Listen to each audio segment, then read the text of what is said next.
Welcome back to Security and Compliance Weekly. I am your host, Mr. Jeff Mann, along with Scott Lyons and Josh Marpet. A couple announcements, and then we'll jump into the news. There is still time to register for our final webcast of the year for 2019, which will feature Core Security, discussing the top penetration testing challenges and how to overcome them. Go to securityweekly.com, click on the webcast tab, and then drop down and select registration. Also, if you've missed any of our previously recorded webcasts, you can go to the same spot, click on the on-demand library, and watch any of our previously recorded webcasts. And don't forget, you can earn 1 CPE credit per webcast. And finally, don't forget we are currently running our annual listener feedback survey, which is, again, on securityweekly.com. And there's a survey tab. Click on that, and it'll come up 2019 Listener Survey. We very much look forward to your responses and feedback, so please go and fill out our survey. I believe it's up through the end of the year, if I'm not mistaken, but there's no time like the present. All right, enough of that. Let's jump into the news. Roulette wheel, spinning. Josh, what story would you like to start off with? Oh, goodness. There's so many good ones on this list today. If it's one of mine, I'd like to start off with the Hong Kong Securities and Futures Commission announcing new framework for regulating virtual asset trading platforms. All right, let's do it. So the cool part is that Hong Kong, which, as we know, is having a teensy bit of problems with democracy right now, just a teensy bit. They're now building a regulatory framework for cryptocurrency. And from Bitcoin to whatever, but these are for the trading platforms. So if you want to build out a cryptocurrency trading platform, they now have a regulatory framework to do it. And if you're going to trade cryptocurrency and not use one of the trading platforms, or a platform operator that chooses not to be regulated, you can't do securities or futures contracts. So the great part is they're saying, you've got to be regulated. You've got to be licensed. If you choose not to be licensed, it can't be a security under some loose measure that, well, frankly, is not that easy to understand. So this is an interesting point. Do we trust a, problem or troubled nation, shall we say, to build a regulatory framework for things that will affect everything around the world? Are we talking about the U.S. now, or what? Oh, nicely done, sir. No, Hong Kong. But it's a problem. So where do we go from here? Who do we trust to build regulatory frameworks? Well, and that is a problem that's widespread. That's actually a very interesting question. Who do you trust to build regulatory frameworks? I would think that a regulatory framework would be sort of independent enough, whether it's geopolitical or vendor-centric or whatever, maybe antitrust-centric, that anybody should be able to look at it and say, oh, these make sense. But it still begs the question. It's an interesting question. Well, there's even a bigger question. We've had so many regulations and frameworks come out in the last couple of years that everybody's sitting back saying, well, where do we go with these, right? They're saying, why can't we have one framework to rule them all, right? And people have tried to do that, If only we had a simplified framework that sort of combined the best of the best. Yeah. Yeah, anything but PCI. And it should start and end with PCI. And your point is valid. There's so many different frameworks. There's so many different regulatory bodies. There's so many different things. Now, some of them make sense. Health data is different than credit card data. I get it. Okay. And some of the things that you handle data are different. But in the scheme of things, data is data. Now, how do we handle that data? Well, there's different levels of handling data. There's different protection levels. There's different classification levels. These are all valid and relevant pieces, but they could all be handled in one framework. Why aren't they? Well, intuitively there should be, but in practice, data is either valuable or not. At least in the commercial world, in the private sector, data is generally lumped. generally data is all lumped together. We care about it or we don't. Where regulatory frameworks come in like HIPAA or PCI, where they actually call out a particular data set and say you have to protect it. That's where everybody starts to bitch and complain because and this has been speaking from a PCI perspective, this has been a years-long process for the industry. But in order to protect the data, you first have to know where it is. And there's been several iterations of how do we help the customers that have to provide security to this particular type of data either figure out where it is, or a spinoff of that is, or let's eliminate it so they're not storing it in so many places, and then if they're not storing it, they don't have to worry about it. Go ahead, Jeff. Sorry. Well, just to close the thought, I mean, what you were saying is correct, Josh, at least hypothetically. Hypothetically, that data has different perceived value. It certainly has different consequences if it's compromised in terms of fines, but most companies don't treat it separately and differently. They see we don't understand where all the data is that we have to protect, so we just want to protect the infrastructure. It's why we call it IT security and not information security, which is a pet peeve of mine. But the industry, the world has bought into let's protect all the systems, and then whatever happens on the systems, it doesn't matter.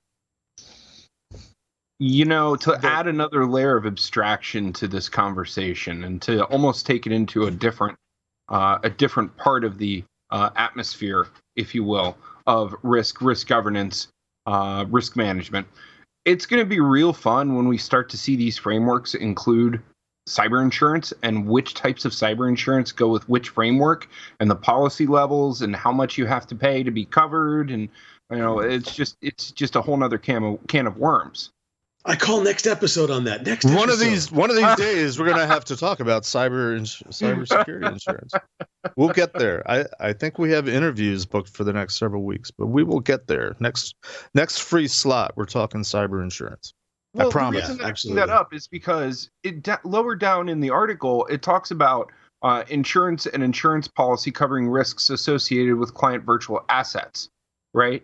And it's funny because when we actually do get into cyber risk and cyber insurance, right, and how the two of them come together, there's going to be fireworks around this because it's an uncharted territory that a lot of people are not paying attention to. So when you see PCI come out and say, well, your air and emission policy needs to be $10 million, you're a small business, but you fall under PCI, your stack's going to hit the roof. How in the heck do you pay for something like that and justify it to potential investors that might come down the road? So anyways, I just wanted to point that out. That's all. No, I like it. We've gone over a lot of different topics about the regulatory frameworks and how they should be working together and how maybe they can't, and the costs of doing multiple regulatory frameworks. Now companies are ignoring multiples and saying just lump everything together. This is fascinating stuff. This is something that our last guest, Matthew Gorge, just talked about building a simplified framework so he could explain it to executives. It really ties in very nicely. So it's interesting stuff.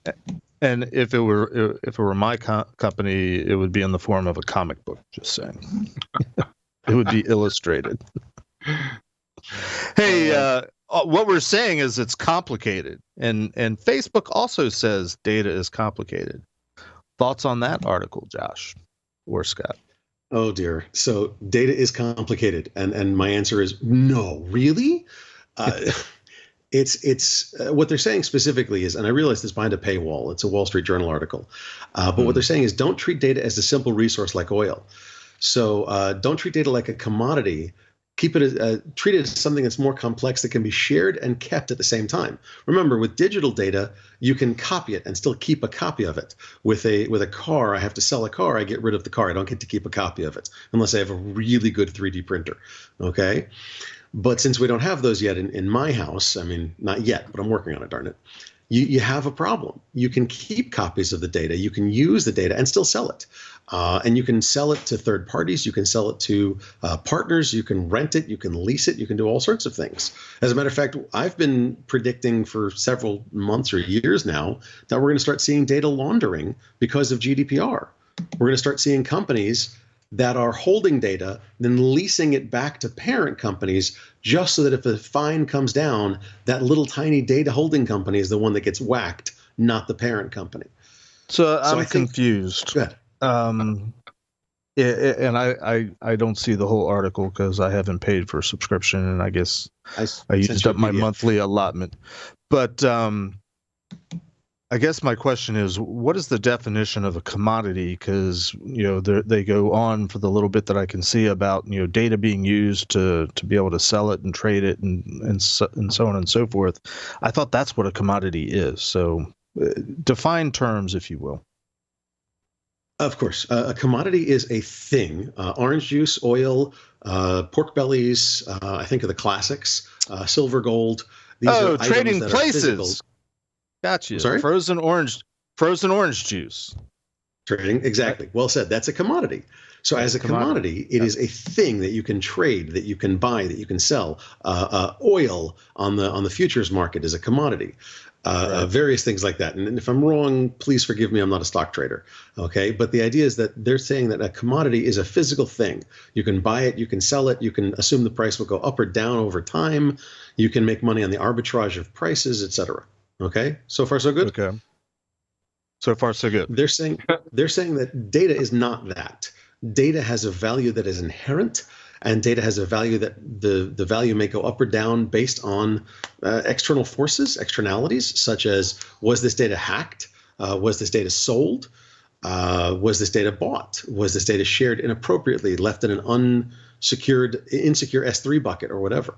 So there's a lot of different things about data that the are light different than bulb's commodities. starting to glimmer. Is what they're saying essentially that data isn't something that's a physical commodity in the sense that only one person or entity possesses it at one time. So it's not something you hold or you sell it, because you can hold it and sell it and still hold it and sell it again and hold it some more and sell it again. Is that what they're getting at? That's the simplistic answer of what they're getting at, yes. But I think there's more to it. Data is complicated, as we all know.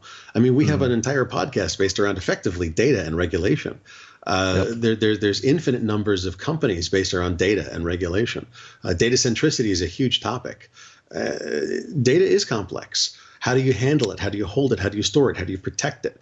How do you treat it? Is it radioactive, or is it merely, a little bit? It's very difficult to maintain data properly without an understanding of the data. And that's much more complex than, hey, it's a barrel of oil, a barrel of data. I'm not sure how that works.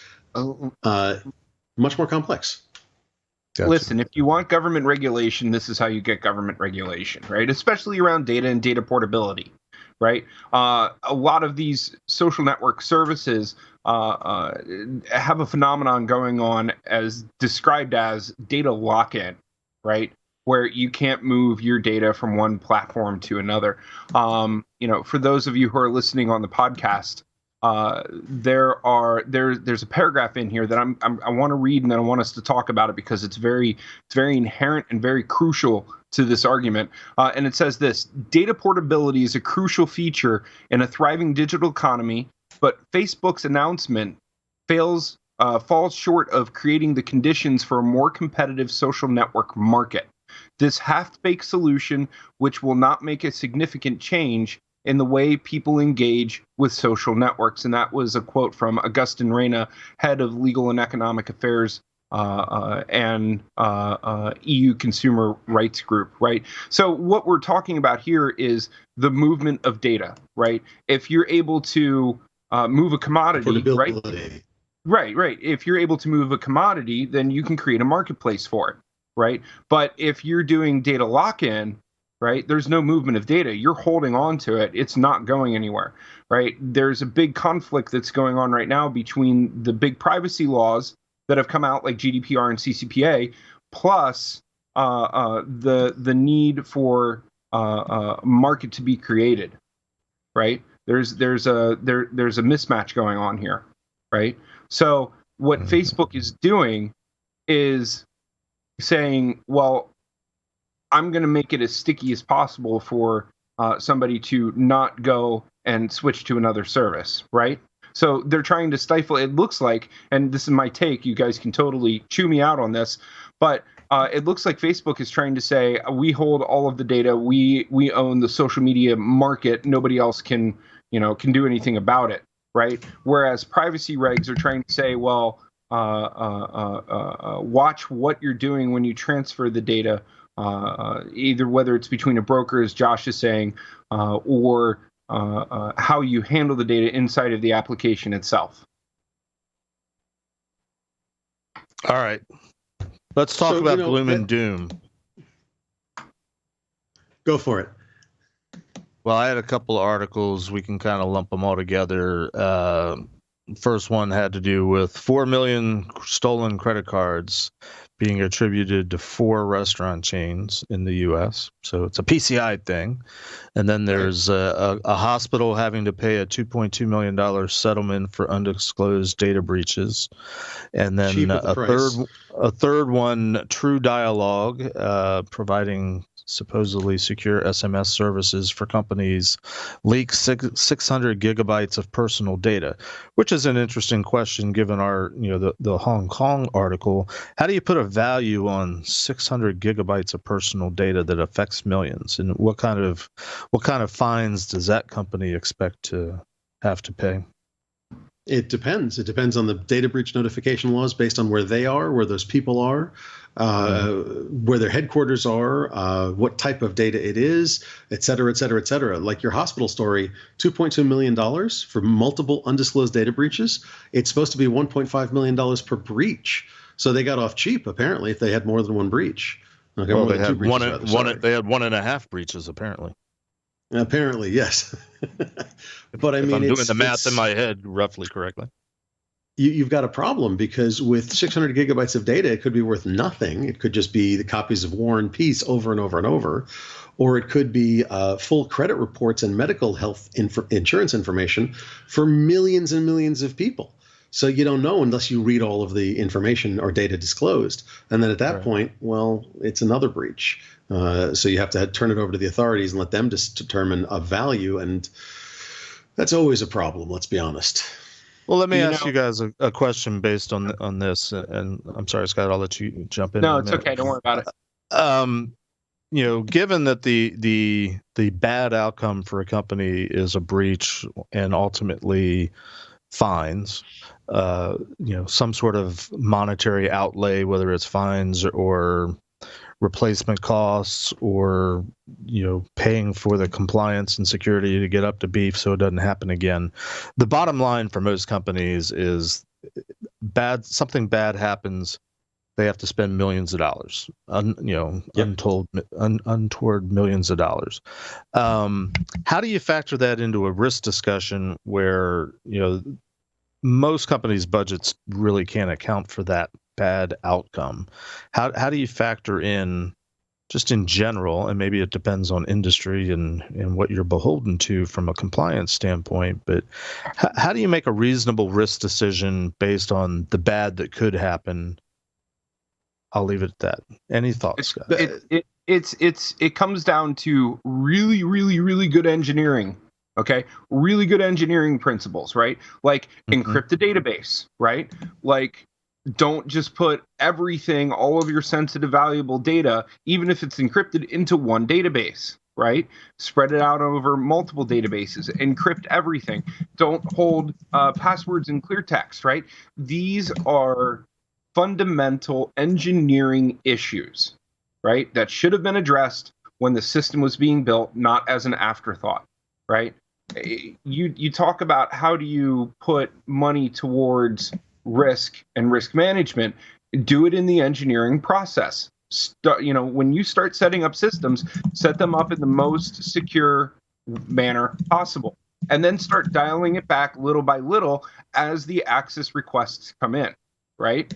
Unfortunately, here with TrueDialog, the database that we're talking about was hosted in Azure and it runs on Oracle, right?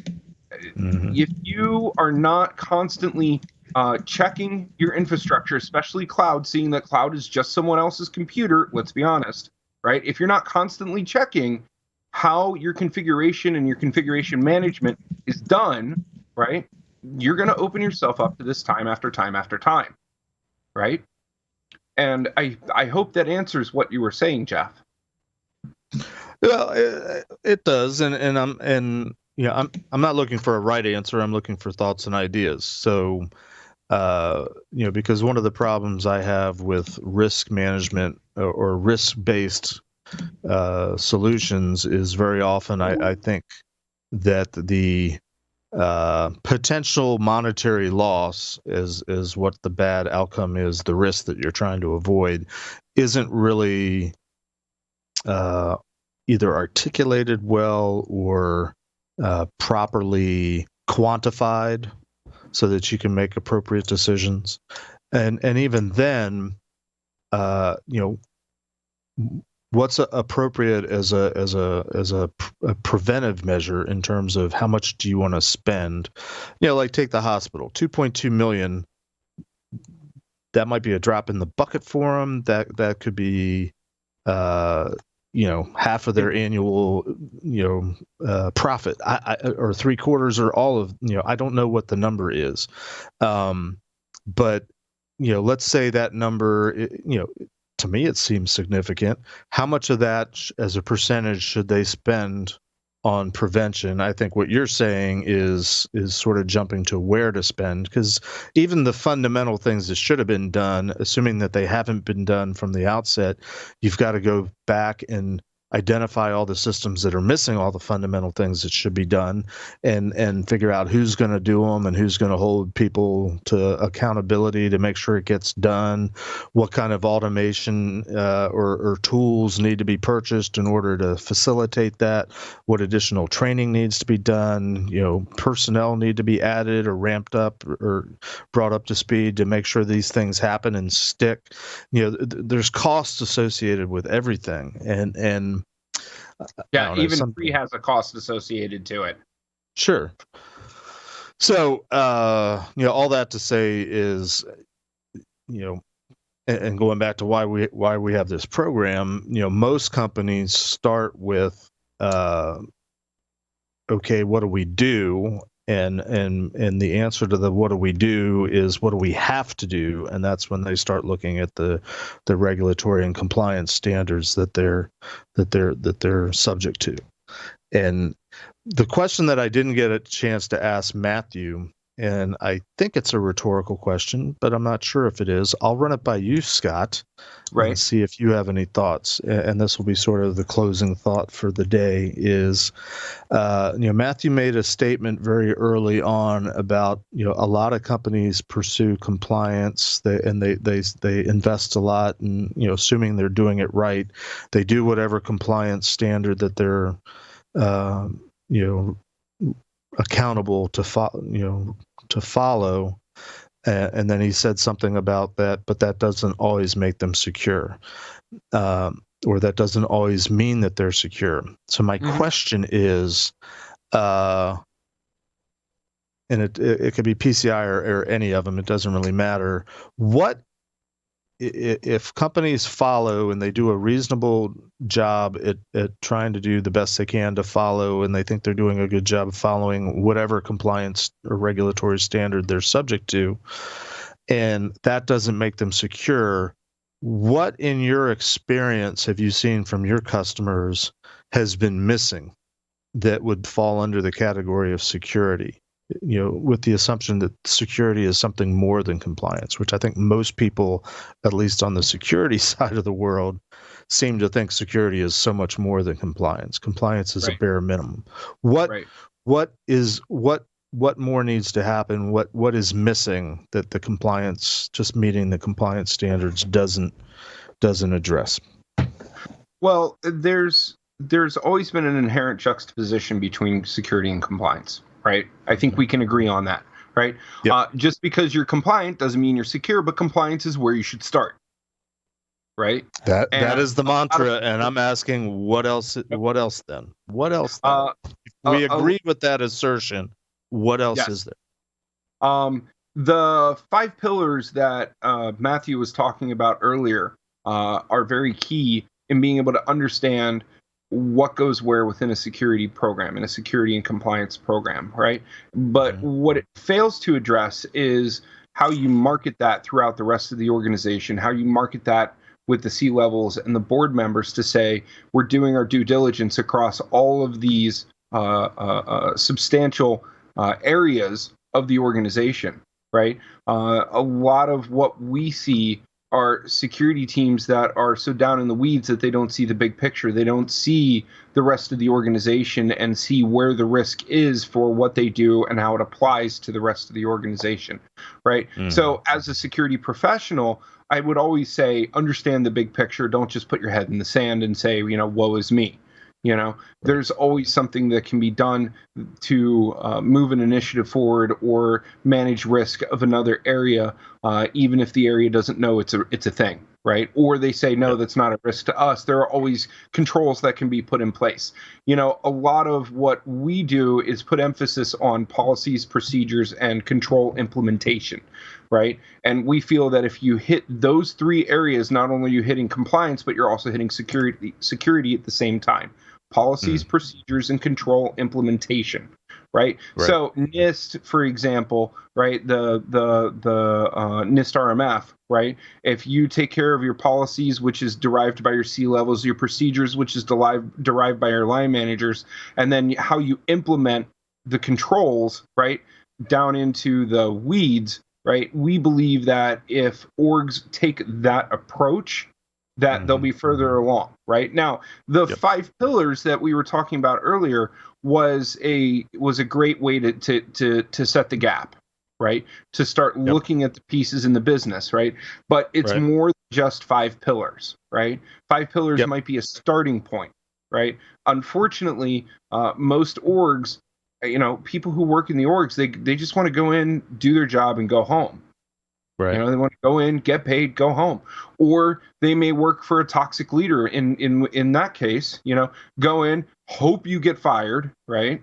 And then go home. It's very rare that you find an organization that has leadership that is willing to invest into its people, its resources to be able to better manage risk. Right. And unfortunately, that's what we see. It's an interesting answer, and I was trying to jot down some of my thoughts to answer my own question as you were talking, and it was interesting because you pretty much captured just about everything that I wrote down just in bullet form.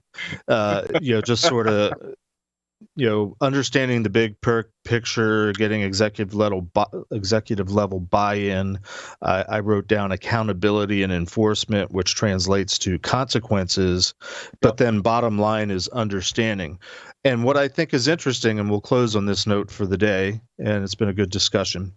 None of the things that we're describing as being critical aspects of how do you get to security beyond compliance are technical controls. They're all more managerial, procedural, organizational culture type of things, which I think is fascinating.